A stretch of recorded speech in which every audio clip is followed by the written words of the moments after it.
Buenas noches, saludos cordiales. El estado de la Florida, en los Estados Unidos, está por aprobar una ley que prohíbe a los menores de 16 años navegar en ciertas plataformas digitales.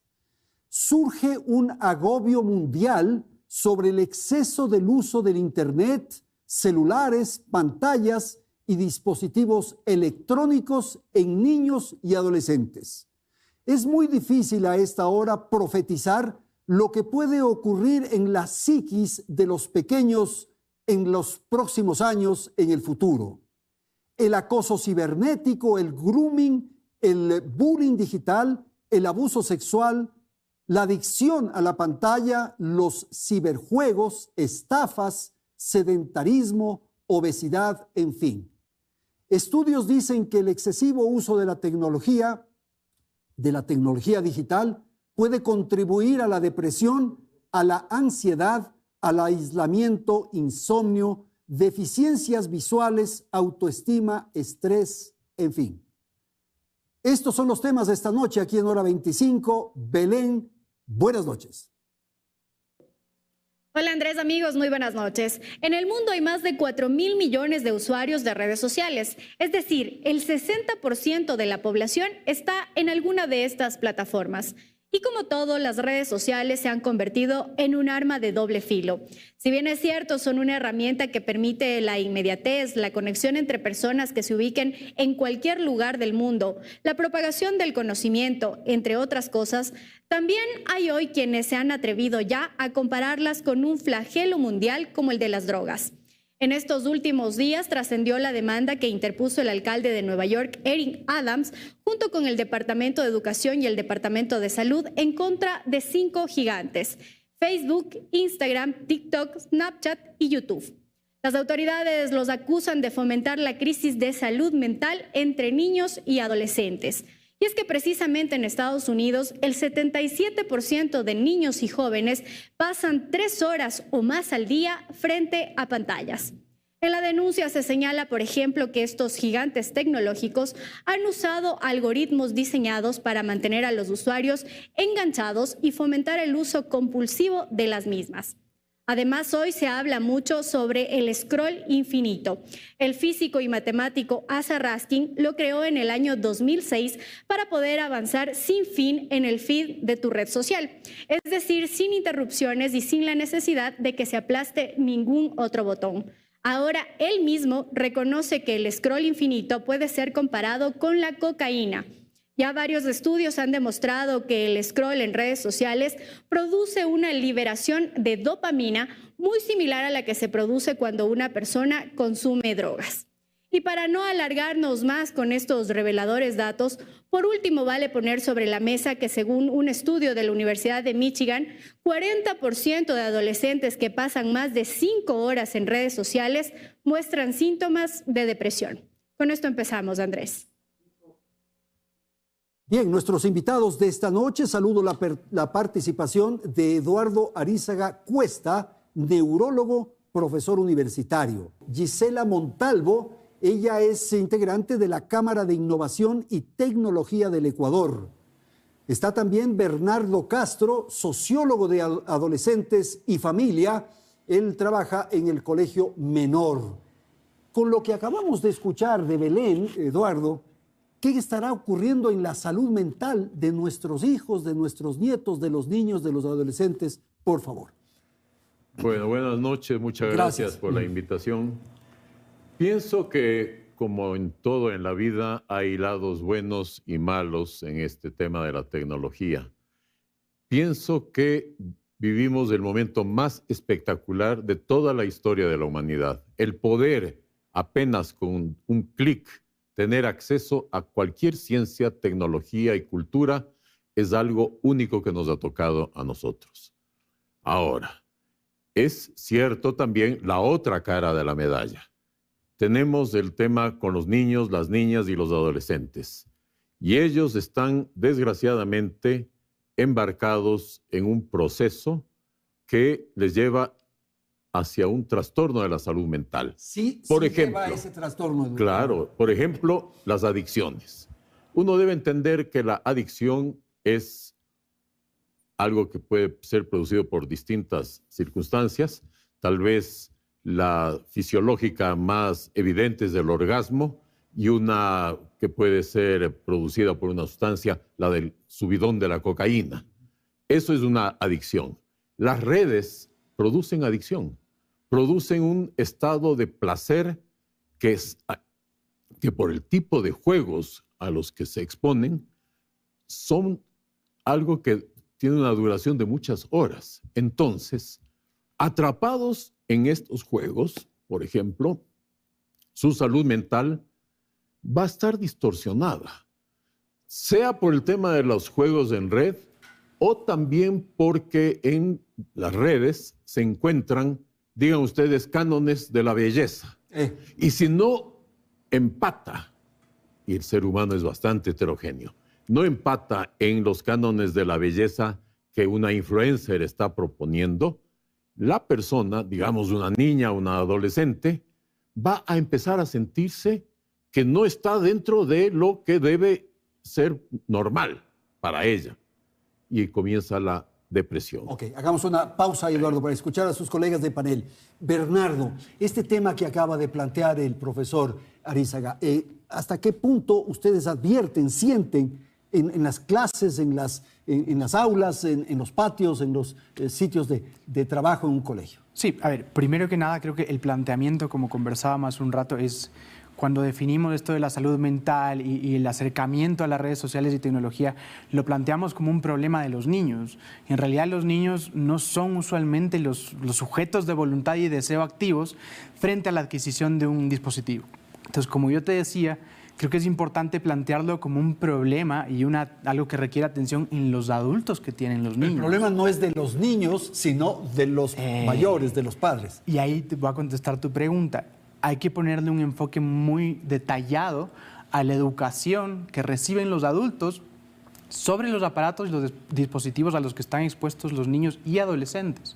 Porque estos van a tener un impacto súper fuerte en las estructuras cerebrales y en las neuroestructuras que de una u otra forma generan un continuo en la salud mental. Entonces, si tú hablas de los adolescentes, cuando el doctor hablaba de las adicciones, tú tienes un sistema que se llama búsqueda y recompensa, que en la adolescencia es fuertísimo, ¿no? El adolescente está siempre dirigiéndose a dónde está el placer, a dónde está el placer. No digo bienestar, el bienestar viene luego con el criterio. El problema de la tecnología, uno de los problemas que existen en las redes sociales, es que hay una alza de dopamina, como decían, constante, que parece ser que la búsqueda de placer y bienestar es necesaria. Ahora, es posible, simplemente para hacer una acotación, ya voy con ustedes, que se pueda afectar el cerebro, que estemos generando personas con menor capacidad mental. Es decir, bueno, hay estudios que indican que van en esa dirección. Por ejemplo, se estudian a unos niños, unas niñas, que pasan horas en las redes, y otros niños y niñas que no están en esas redes. Y es increíble ver cómo tienen un retardo en el desarrollo de sus capacidades cognitivas. Es decir, en niños pequeñitos es una barbaridad el uso de este tema. Ahora, en las redes, uno siente que el placer es algo que todo el tiempo está buscando el ser humano. Y si lo consigue a través de estos aparatos, es mucho más fácil que ir a buscar otro tipo de placeres. No es fácil conseguir la cocaína. No es fácil conseguir una pareja sexual. Entonces, los adolescentes caen mucho en esto. Y ahí está el origen del problema principal, que quedan atrapados en una obsesión que se convierte en ocasiones en un trastorno compulsivo. Tenemos chicos que se sacan las pestañas, que se sacan los cabellos, porque están atrapados en una obsesión. ¿Y tú crees que es así esto? ¿Tan dramático? Bueno, hay casos. Buenas noches, primero con todos, un gusto para mí estar aquí y hablar de temas tan relevantes, porque muchas veces temas como la transformación digital, el uso de tecnologías, lo vemos como para nuestro país algo que va a venir, pero realmente la tecnología está aquí, la tecnología está en el mundo y vemos que está aquí y es parte del día a día. Y esto es lo que conocemos como transformación digital. La transformación digital es cómo yo utilizo la tecnología para en todos mis procesos y toda la gestión que hago en mi día a día. El buen uso y mal uso que damos es responsabilidad ¿de quién? De nosotros como seres humanos, como actores Eso, que Gisela, toman decisiones. pasa con todos los inventos del ser humano. Se hacen con buenas intenciones, pero luego generan una serie de desvíos y de mal uso. Efectivamente, y ese es el reto, ¿no? El que, si bien, entonces, ¿para qué se crea todo esto? Para mejorar la calidad de vida de las personas. Si vemos desde esa base, la tecnología está bien, y creo que en este panel ninguno vamos a contradecir que la tecnología ha mejorado la vida, nos ha hecho ser más eficientes, nos ha hecho desarrollar más del sector productivo y tal vez en su momento también nos ha ayudado a conectarnos, a tener mejor relación, a tener más información y también ser realistas, tener nuevos modelos educativos. Y ahí ya hablaremos de inteligencia artificial y todo lo que se viene. Hay retos, pero ahí sí creo que tenemos también el que volver al uso responsable de la tecnología, a conocer. Porque no es solo adquirir la tecnología o bajarme la aplicación, es saber qué estoy utilizando, qué información estoy dando. Ahí entran muchos temas de ciberseguridad, de protección de datos. Tengo que ser consciente, como si yo compro una casa y digo, tengo que tener seguridades, al rato que yo adquiero tecnología, también tengo que tener seguridades. Y quizás plantear lo siguiente, Bernardo. Yo leía en una nota para preparar un poco el programa y se señalaba que el cerebro es, concretamente, el cerebro es cómodo, es perezoso, dicen de alguna manera. Entonces, esto tan fácil que se puede ver en el Internet o en las redes, hace que justamente haya un poco uso del cerebro. Totalmente, como dice el doctor, primero yo estoy de acuerdo con que el objetivo es generar responsabilidad en el acceso a toda la tecnología. Nadie aquí va a decir que es mala, pero sí, el cerebro más que nada es acostumbrado. Ya. Entonces, cuando se acostumbra, genera huellas y mecanismos que se repiten constantemente en las neuroestructuras. Entonces, ¿qué quiere decir esto? El momento que el adolescente o el niño descubre que el placer es inmediato, se retroalimenta ese circuito constantemente. Y haciendo un poquito, también entrando a lo de salud mental, ¿qué va a pasar? El malestar deja de transitarse. Entonces, eso no entiendo, ¿cómo es? Cuando uno está acostumbrado a estar bien, ya, no hay tiempo para estar mal. Ya. Y si no hay tiempo para estar mal, cada vez que estoy mal, solo quiero estar bien. Cuando me siento mal, estoy un poco bajoneado, como decimos, no sé cómo responder, no tengo defensas tampoco. ¿Y a dónde vuelvo? ¿Y cómo regreso? A la tecnología. Y la tecnología es mi oasis, mi sitio de espacio. Básicamente, mi relación, mi todo. Y esto que decía Bernardo hace un momento, el problema no es de los niños, no es de los adolescentes, sino de los padres de familia. Efectivamente, y aquí vemos cómo muchas de las plataformas mencionadas al inicio, redes sociales, tienen unos controles para que tú abras la aplicación, te piden ciertos datos que des, te dicen tu edad y varias informaciones. ¿Qué pasa muchas veces? Mamá o papá, pon que yo tengo edad mayor. ¿De quién es la responsabilidad? Mía como padre, que no estoy siendo responsable también. Y qué lindo, porque sus amigos tienen. También esto es una presión social. Yo hablo y aquí tal vez desde mi experiencia personal, mamá de niños no tienen edad para uso de tecnología. Si tal vez en el colegio, porque ya hay herramientas y los colegios de educación cambia y también te hacen utilizar, que sean para actividades lúdicas y que duran 10, 15 minutos. ¿Para qué le voy a dar o yo bajarme juegos o actividades de redes sociales que no son de esa edad? Entonces, y en ese sentido, esto que usted está señalando es muy cierto. O sea, esa conducta que tienen los papás, que tienen las mamás. El niño está aburrido, el niño está llorando, el niño está cualquier cosa. Toma el celular para que te calmes. Y no, o sea, nosotros nos decían, si estás aburrido, mira qué hacer. Claro, busca lo que puedes hacer. Si bien hay actividades y hay herramientas o aplicaciones que funcionan para educar, para que ahorita hasta con inteligencia artificial, para que un niño aprenda idiomas, ¿para qué le bajo un juego que no funcione? Si mi hijo le voy a dar el celular, le pongo tal vez un juego de sumas y restas para que aprenda, no le voy a poner un juego que de fondo no tiene. Y de nuevo el control. No podemos nosotros como padres, como profesionales, no ser responsables en la temporalidad que permitimos a los niños. Es parte, son nativos digitales, no puedo mañana decir prohibido, hasta una edad totalmente de acuerdo en que no es necesario.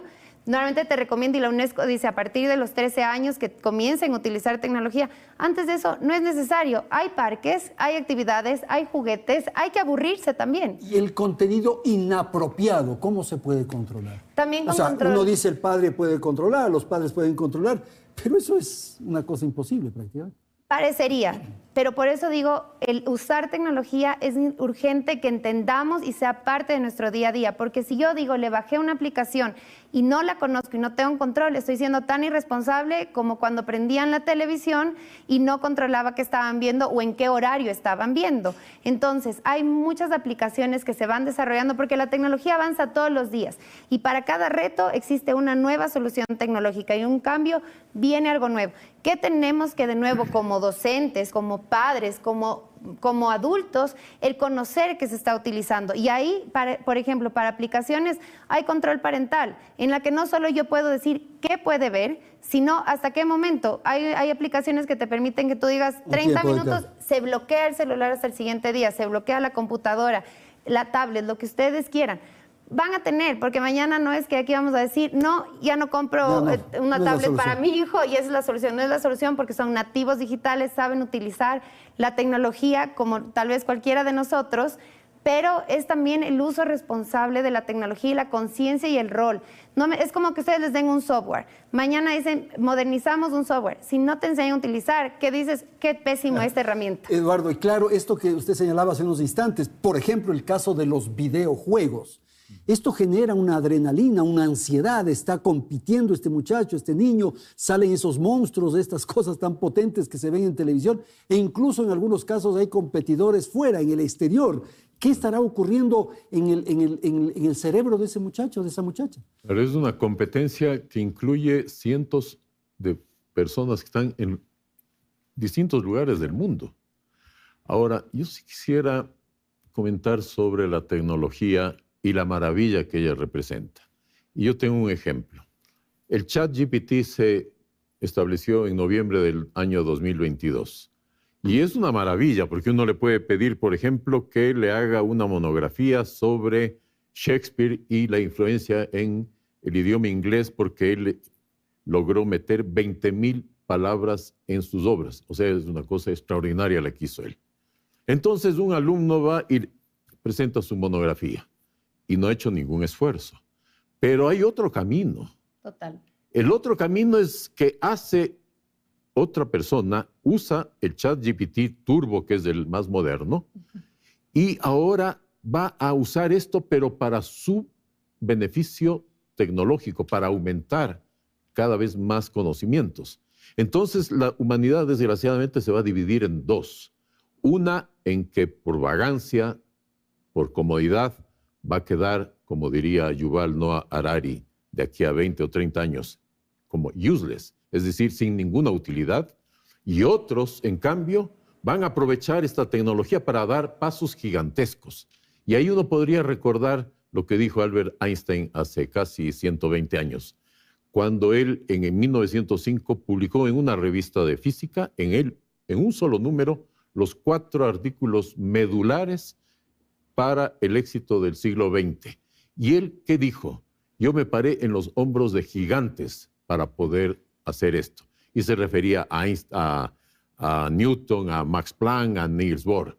Pues ahora hagamos el mismo enfoque. Aprovechemos la maravilla de la tecnología para que nuestros hijos se suban en hombros de estos gigantes que han creado, como, por ejemplo, Sam Altman, el de OpenAI, se suben en estos hombros y pueden lograr tener un acceso a una tecnología gigantesca. Claro. No desaprovechemos eso. Pero probablemente es una inteligencia falsa.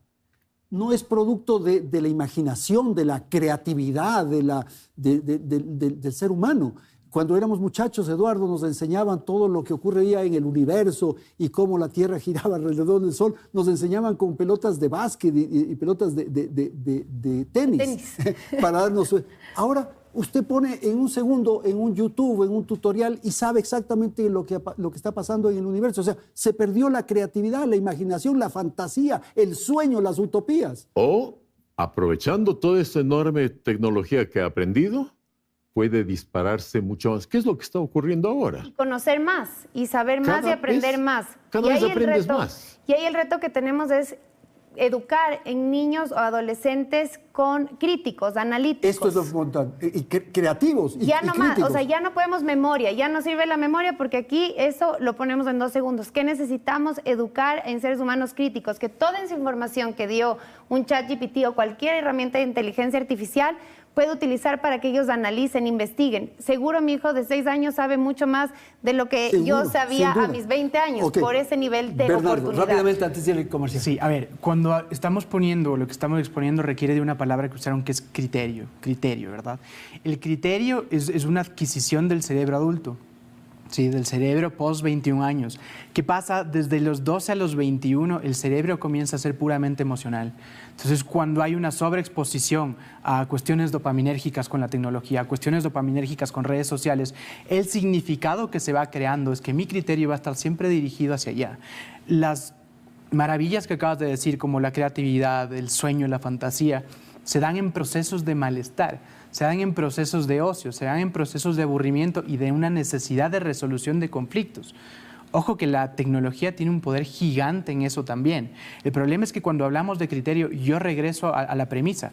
Somos los adultos los que tenemos el criterio y estamos dando rienda suelta a cerebros que están en formación, en una búsqueda constante de placer y en una búsqueda constante de preguntas que además pueden ser peligrosas. En la adolescencia surge la sexualidad, surge la identidad, surgen un montón de preguntas que si no hay el criterio adulto presente y alrededor, ¿en dónde lo van a buscar? Ok, tengo que ir a una pausa, vamos a ir a la publicidad, enseguida retornamos con la segunda parte de Hora 25.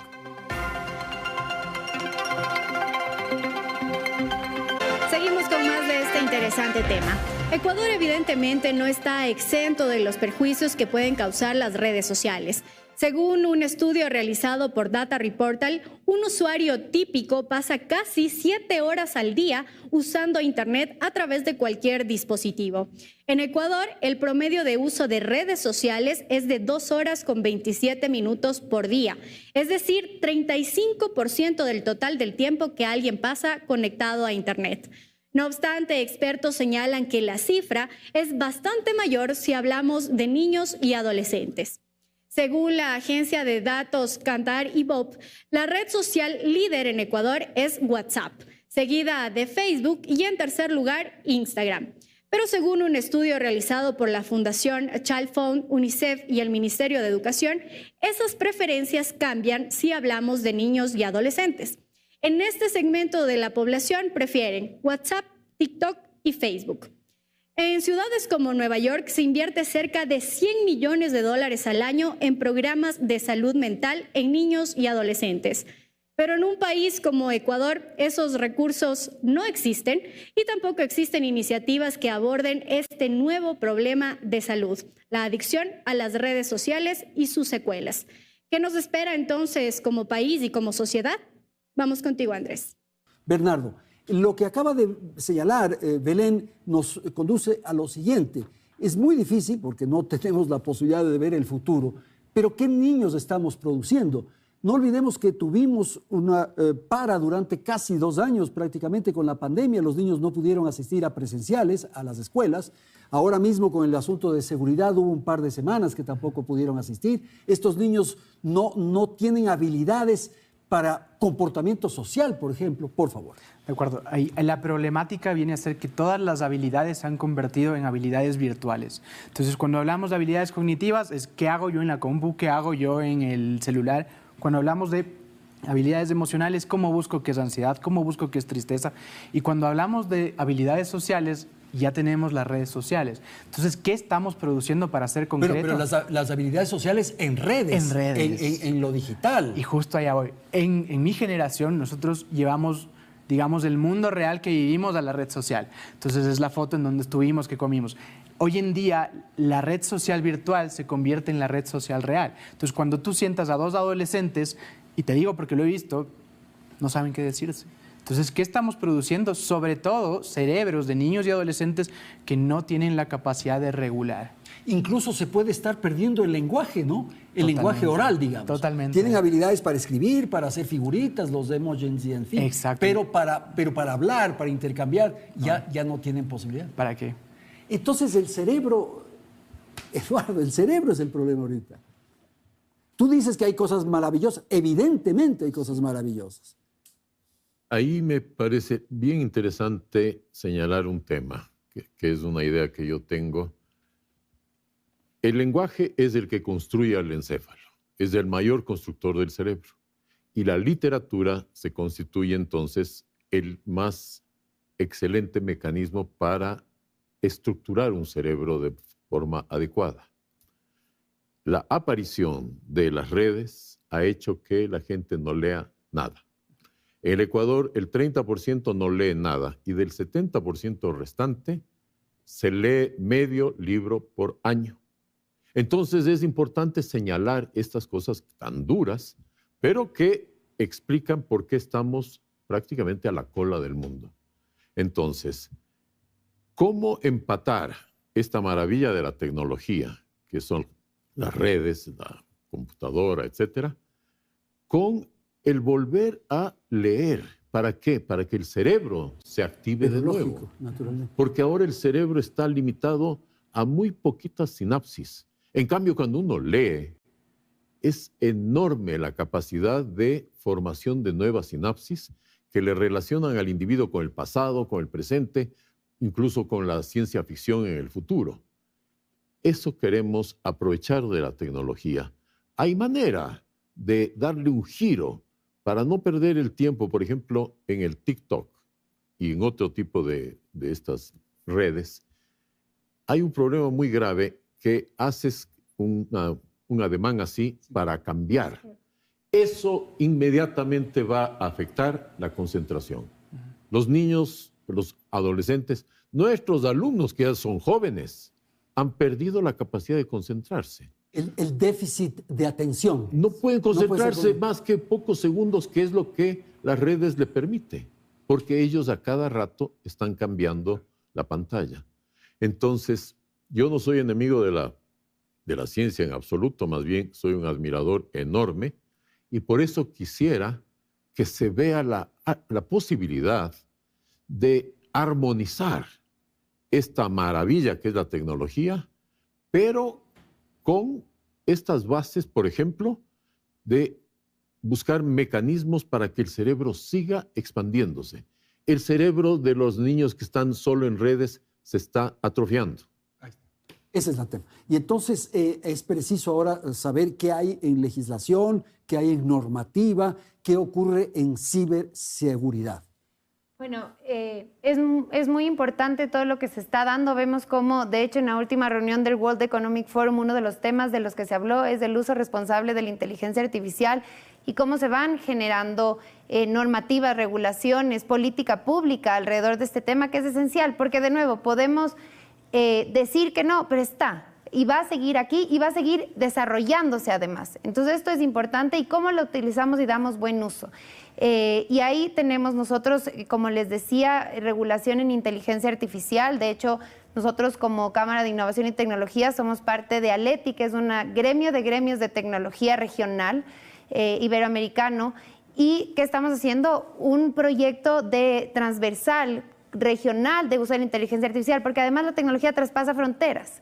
Entonces no sirve lo que tal vez yo tenga aquí si al lado, el país de al lado no lo tiene, porque es digital. Entonces eso es importante. Ciberseguridad.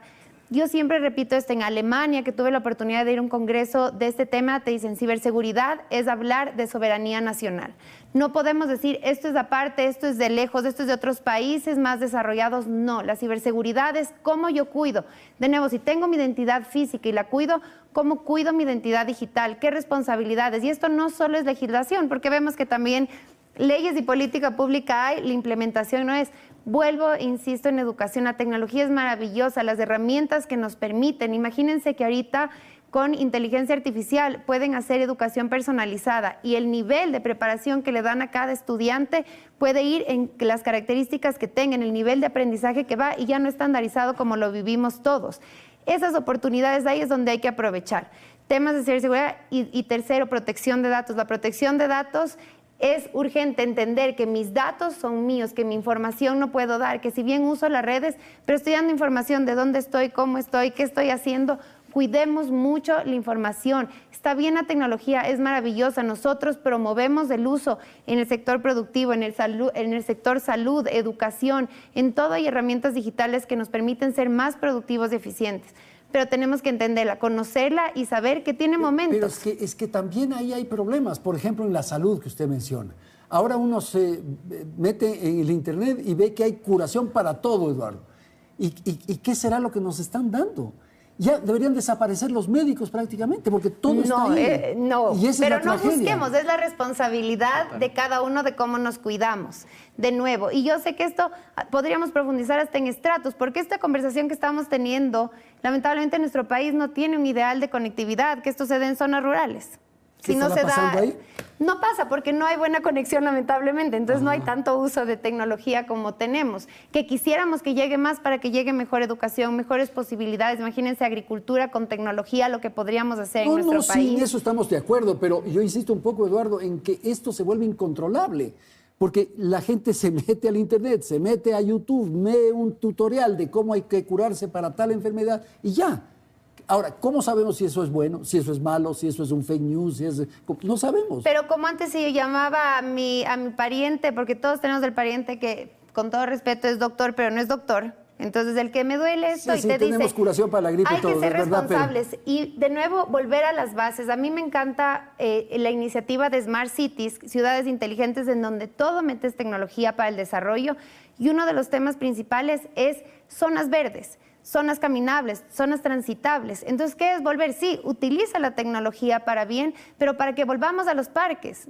Aquí en las ciudades, lamentablemente, por la coyuntura, lo que sea, no volvemos a los parques. Volvamos a los parques, volvamos a caminar, juguemos, demos tiempo a nuestras familias y que la tecnología me sirva para reducir el tiempo de hacer las cosas, no que me quite el tiempo de calidad. Pero me parece medio poesía eso, porque en la realidad no es así. Yo creo que estamos frente a una necesidad de ya generar parámetros y un criterio digital, esa sería la propuesta que entiendo que tiene Gisela también, porque a la final, como digo, ¿no? Esto es algo que es la realidad, pero si armonizamos el uso de la tecnología, el cerebro y la necesidad de tomar acción, es importantísimo que primero curemos un fenómeno que sucede en el país de los adultos, es que estamos acostumbrados siempre a querer educarnos cuando todo va mal.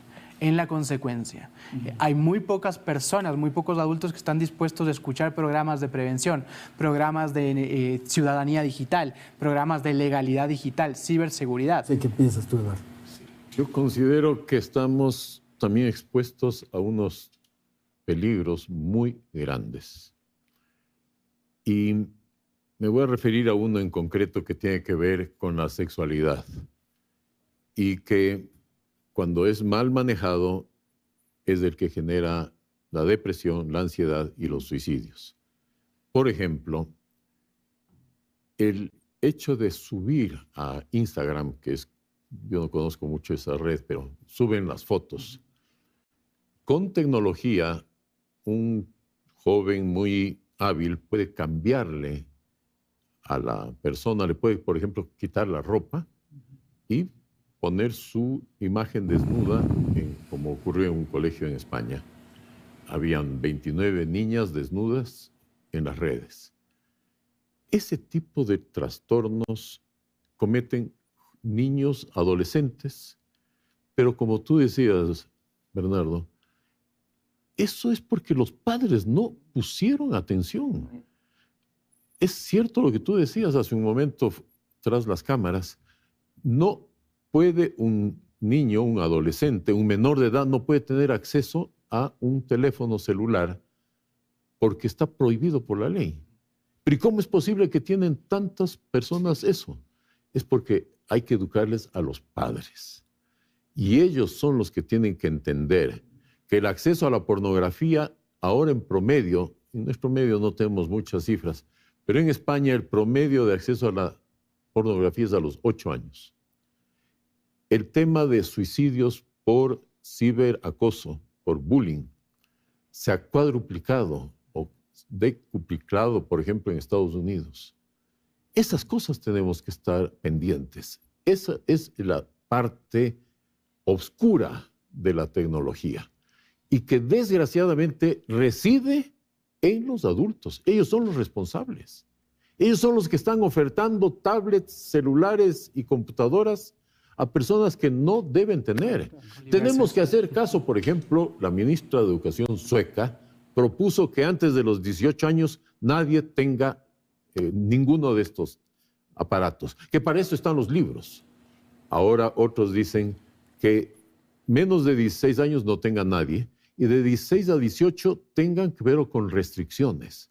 Hay que hacer caso a lo que en países desarrollados, que ya han sufrido todos estos temas, ya están legislando. Pues pongámonos nosotros también atrás de eso. Pero, por ejemplo, el acoso que hay en las redes sociales o en sistemas estos, ¿qué puedes hacer ahí? El acoso es brutal. El niño está ahí, la persona está ahí viendo dibujos animados, lo que haya sido, las cosas más inocentes, y hay uno que se le mete a estar molestando. El niño no puede tener acceso a una de estas. Esa es la solución. Bueno, entonces ese es el punto. Hay que eliminar. No puede tener acceso. Supervisión. Porque se va a exponer. La supervisión es todo. Creo que tenemos un rol tan importante y sé que a veces puede sonar ideal, pero también esto de lo que estamos hablando el día de hoy también nos parece irreal. Hablar de inteligencia artificial, hablar de conexión o de un mundo paralelo tal vez se ve irreal y es lo que estamos viviendo. Pero los padres tenemos un rol tan importante que creo que es volver de nuevo a las bases. Por eso también hay mucha tecnología que te lleva a eso, a mindfulness, a volver este multitasking que vivimos, también te está llevando a todos a un sobrecarga. ¿Qué tenemos que hacer? Volver a las bases, a hacer todo y que la tecnología, de nuevo, dicen que esto yo además... me parece increíble que si utilizamos correctamente, por ejemplo, inteligencia artificial, podríamos sí pasar a 4 días laborables y no 3. ¿Por qué? Porque esas cosas básicas que no necesitamos hacer los profesionales, ahora, haría la yo tecnología. digo lo siguiente, ustedes insisten en que es responsabilidad de los padres, yo coincido, sin duda, pero les pongo esto un poco para generar discusión. Los padres de estas generaciones ya son producto de eso. Ellos ya se formaron en esto. De hecho, cuando a mí me dicen... increíble, mi niño ya nació y ni le he enseñado y hace esto. No, es que nació aprendiendo, es que es lo que nos ven. Entonces, si yo estoy con mi niño al lado y en vez de compartir, jugar, estoy en el celular scrolleando, obviamente es lo que él va a aprender, es lo que enseñamos, como aprendieron a usar un control de la televisión o como aprenden a jugar fútbol, nosotros viendo. Las cifras son graves, el mal uso es grave. Entonces sí tenemos como docentes, como profesionales, como padres, un rol esencial que tenemos que, tal vez desincomodarnos, pero volver a darle ese tiempo que ya la realidad no nos da, pero no podemos que la comodidad sea, ten el celular y descansa. Eso no descansa. Claro. Quiero insistir un poco en la educación y en Internet, en el tema de la generación de estos niños de ahora, de los niños que están probablemente en primero o segundo grado de escuela. Estos niños... ¿Qué estará ocurriendo con la educación de ellos? A ver, no te olvides la ausencia que estuvieron durante el periodo de la pandemia. El fenómeno ahí y lo que llama más la atención es las diferencias que se ven en las estructuras cerebrales de estos niños, porque tú ves que no hay un avance e inclusive hay deformaciones en estructuras que requieren la necesidad de leer. El habla, la atención, la memoria se ven súper afectadas. Súmale a esto lo que dice Gisela.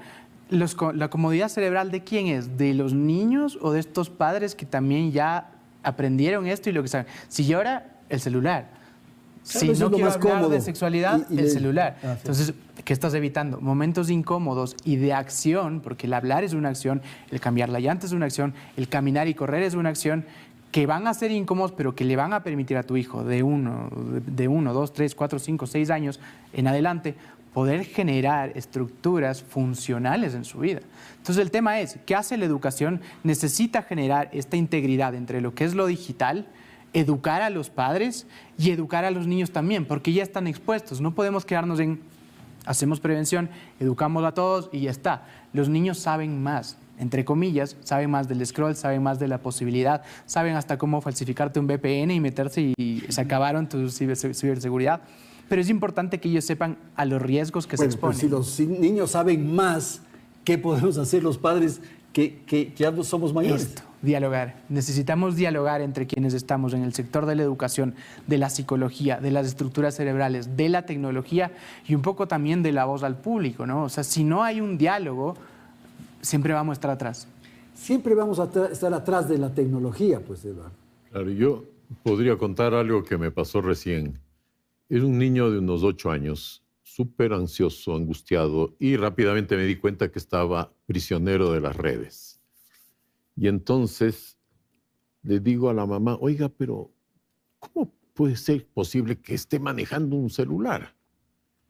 Y ahí me dio una pauta que debe la gente entender.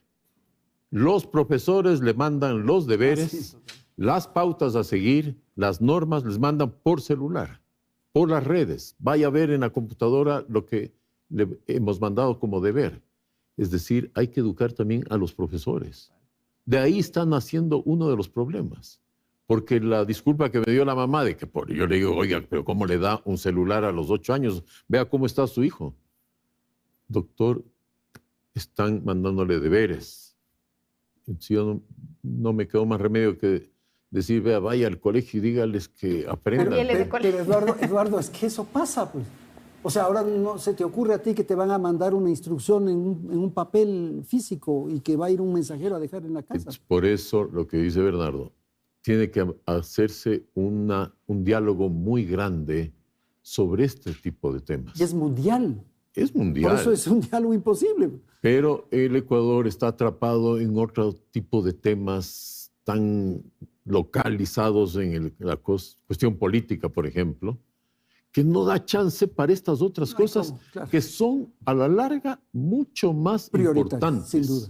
Porque de eso dependerá el futuro de nuestras siguientes generaciones. Perfecto. Tengo que ir a una pausa, vamos a ir a la publicidad, retornamos en un instante.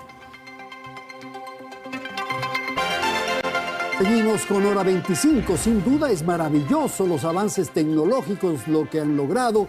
Tenemos información al momento, tenemos conocimiento que se nos proporciona a través de las redes. En fin, es toda una circunstancia extraordinaria. Pero no tenemos comunicación, no hablamos entre nosotros. Decíamos hace pocos instantes, vamos a un restaurante y vemos que en esa mesa los 5 comensales, los cinco están en el celular y no conversan, no intercambian, no dicen nada. Ahí voy a insistir en el reto. Ahora vas a decir tú que los padres tienen que encargarse de ellos. No, pero sin embargo creo que de nuevo es volver a incomodarnos. El que si hay un niño que está llorando, que está molestando, es parte. El que en la sociedad tal vez también nos hemos vuelto como no somos tolerantes al ruido, a la inconformidad, a que un niño esté corriendo, a que un niño esté caminando. No podemos, quisiéramos decir cuál es la solución, tal vez no utilicemos la tecnología, es que ya está aquí y cada vez va avanzando más. De nuevo, tenemos que conocerla como profesionales, como adultos, saber qué es lo que se viene, cómo la puedo utilizar y el uso responsable. Y no tener miedo a tener limitaciones, no tener miedo a que existe una aplicación que te permite control parental, que tienes limitaciones, que tienes que salir, está ahí. Y lo que conocemos además es poco de lo que ya está creado y que se viene. Y es un reto como sociedades, como personas, el que sí nos acordemos que la tecnología está para mejorar la vida de las personas.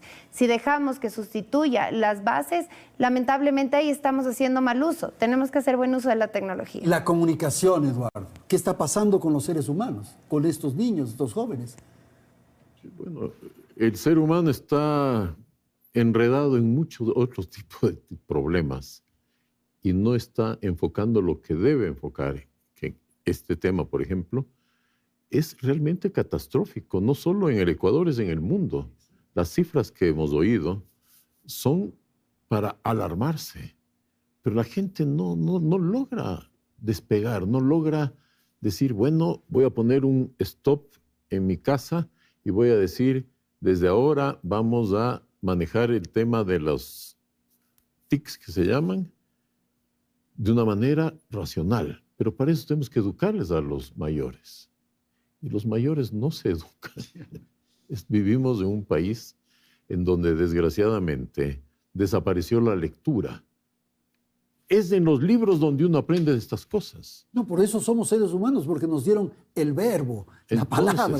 Sin la palabra no. Pues. Hay que volver a rescatar aquello. Entonces, ¿cuál es mi mecanismo para tratar de que los padres de familia se convenzan? Y lo que yo les digo, y que es cierto, vean, señores padres de familia, el mayor constructor del encéfalo de sus hijos es el lenguaje, y de esos la literatura. Enséñales a leer, en vez de estar usando estos aparatos háganles leer. Y sus hijos van a ser brillantes. Entonces, por ese mecanismo... Te interrumpo simplemente, ¿qué pasará con los audiolibros que también están de moda? Bueno, no es lo mismo que leer un libro, claro, pero igual es una información que te entra. Es decir, yo no estoy contra la tecnología. Por ejemplo, yo leo bastante y siempre me auxilio o de la computadora o del celular para, cuando leo, digamos, estamos haciendo un viaje por tal país y de repente es alguna cosa que hay en Dahomey. Y ya no me acordaba, claro, sino de mi época, que cuando yo coleccionaba estampillas, y ahora vi una noticia en El País de España que hablaba de una obra hecha en Dahomey. Pues enseguida cogí mi computadora y puse Dahomey y aprendí un montón de cosas. Es decir, hay que aliarle a la tecnología para el desarrollo del ser humano. No sé qué quieras agregar, Bernardo, estamos ya por terminar. Un poco lo que yo agregaría ahí respecto al desarrollo del encéfalo y la neuroestructura, el mayor aporte que hay es en el contexto de la relación que hay con los cuidadores, si hablamos de niños y adolescentes. ¿A qué te refieres con los cuidadores? Que como se relacionan mi papá y mi mamá, o la gente que me ama, va a dictar un poco lo que yo voy copiando. Entonces también hay que cuestionar cómo nos estamos relacionando entre nosotros adultos. Ahora, lo que ocurre en las escuelas, lo que decía hace un momento Eduardo, que alguien le envió a través del celular o de estos sistemas de correo electrónico las instrucciones de las materias, en fin, que tenía que hacer el estudiante. Esos son recursos válidos, me parece. Son recursos válidos porque a la final lo que estás generando es un tema que incomoda. Ninguna tarea es divertida, a menos que sea creativa, a menos de lo demás. Entonces, ¿qué pasa ahí? Hay un corte de la tarea al momento que no hay un uso adecuado de la tecnología. Porque claro, el papel sí se va perdiendo, a pesar de que hay estudios que recomiendan de urgencia volver a escribir, volver a leer. Dice que hay que escribir con la mano, además. Eso es una buena cosa. Pero por ejemplo, en las aulas de la escuela, en muchos colegios hay computadoras ahí mismo, o hay una pantalla ahí que están exhibiendo algunas cosas, estos PowerPoints o estas cosas. ¿Qué servirá eso para la enseñanza y para la formación de los niños? Es importantísimo generar un equilibrio entre lo que el mundo ofrece, que es la tecnología ahora, que si no sabes también te enfrentas a un mundo que te va a pasar por encima, y en la otra parte generar un equilibrio también entre todas las necesidades cerebrales que requieren un accionar fuera de la pantalla. Bueno, y también se necesita jugar en el patio, se necesita molestarse, empujarse. Escribir, dibujar. La convivencia es lo que nos ha pasado a todos. Totalmente. ¿Eso se está perdiendo en las escuelas? ¿Qué crees? No necesariamente. Creo que el reto ahorita es cómo unificamos, y ahí por eso el diálogo, y qué bueno que tengamos a Gisela, cómo unificamos el hecho de generar este momento tecnológico que potencie el accionar, que potencie la relación, que potencie el escribir, que potencie la lectura y que potencie sobre todo niños y adolescentes que van a generar un criterio fuera del bienestar dopaminérgico constante. Hacíamos travesuras, Eduardo, éramos niños, hacíamos travesuras. Ahora hay otra forma de hacer travesuras. Estas cosas que son muy peligrosas.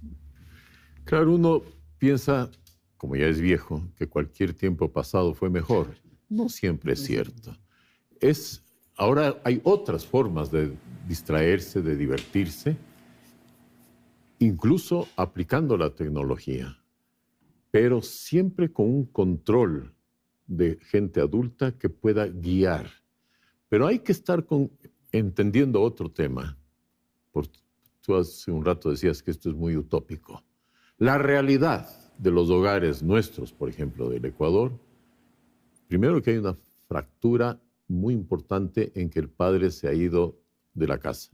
Entonces es la madre la que tiene que solventar todo. ¿Y con quién deja a los niños? Con los aparatos. Con los aparatos. Entonces hay que ver cómo es la realidad actual. Esa es la verdad. Y si me permiten, no satanizar. Satanizar. Hemos hablado de pocas herramientas digitales, de todo un mundo de herramientas digitales que te permiten llegar a lugares donde antes no se llegaba y educar, saber, como les decía antes, cómo educar mejor a los niños, que los papás tengamos al día y al minuto qué están aprendiendo, qué está pasando, o que yo sepa cómo está. Hay herramientas que me permiten conectar mejor. Entonces, no satanicemos la tecnología está para servirnos, para ayudar, y tenemos que hacerle, como cualquier habilidad que hemos adquirido como profesionales, esta es una habilidad más que necesitamos conocer y no malentender. Estos son ejemplos del mal uso, pero hay miles de cientos de ejemplos más del buen uso que esto ha permitido que haya mucho más desarrollo del que no ha habido en mucho tiempo. Muchísimas gracias. Bernardo, vamos a terminar contigo. Un mensaje final. Creo que hay que volver a esto que yo mencionaba, al criterio digital, porque todos estos beneficios vienen de la comunidad. Nos hemos olvidado de hacer comunidad. Yo sé que es imposible dialogar los 8 millones o 12 o 14 que existen, pero si ya somos 3, si somos 4, ahorita la gente que nos está escuchando, si es una invitación a que conversen sobre estas cosas, a que concienticen y no usen este mal hábito, en mi casa no, yo sí sé, porque la tecnología siempre va a estar unos 10 pasos adelante. Entonces hay que hacerse amigo y hay que unificarla a todos esos valores que han venido construyendo seres humanos proactivos y empáticos, ¿no? Muy bien, muchísimas gracias por haber asistido a esta convocatoria. Gracias a la audiencia, tema fundamental, sin duda, no solamente en el país, sino en el mundo entero. Lo que ocurre con estos nuevos sistemas digitales, tecnológicos, alrededor del acoso cibernético, el grooming, el bullying digital, en fin. Muchísimas gracias a nuestros panelistas.